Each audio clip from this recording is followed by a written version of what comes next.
Bonjour, bottes, chasubles et fusils ont remplacé le temps d'une journée, talons, jupes et sacs à main. 20 chasseresses, des femmes chasseurs si vous préférez, ont été formées cet hiver aux règles de sécurité à suivre lors d'une battue au sanglier.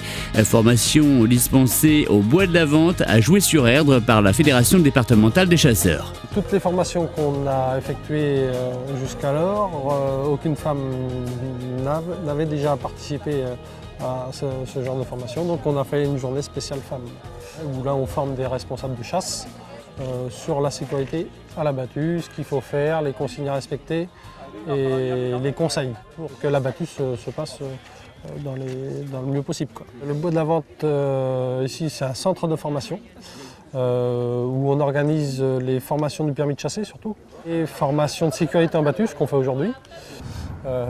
Donc on a en gros 170 accidents de chasse par an sur le territoire national. Sur ces 170 accidents recensés, on en a à peu près une vingtaine, entre 20 et 22, 23 mortels. Donc c'est toujours 22, 23 mortels de trop. Donc notre rôle, c'est de faire prendre conscience aux organisateurs de battues que ça n'arrive pas qu'aux autres et que la sécurité, ça prime avant la chasse. Et donc c'est la base d'une belle chasse qui se déroule. Vous attendez bien 5 coups avant d'armer votre fusil de chasse. D'accord ? 5 coups. Quand la chasse est lancée, si l'animal de chasse traverse, vous avez tiré l'animal, par exemple raté, 5 coups. C'est à vous de les sonner. Alors, moi j'ai donné des consignes très strictes aujourd'hui, donc personne ne doit tirer vers la traque, tout le monde doit respecter les 30 degrés. Les 30 degrés, c'est un angle de tir interdit.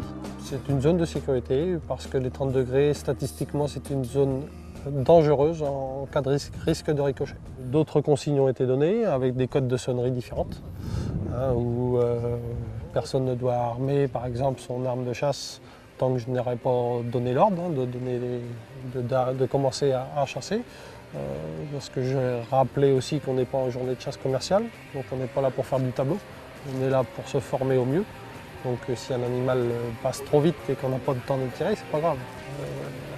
L'animal repassera sans doute une fois à l'aller, peut-être pas au même poste, mais il repassera sans doute. C'est un public très averti.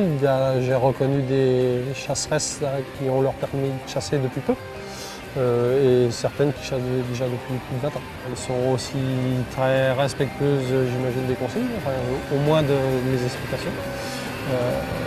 Donc j'espère que tout va se passer pour le mieux comme d'habitude. Et à la fin de cette journée de formation à Joué-sur-Erdre, les chasseresses avaient déjà abattu 2 sangliers.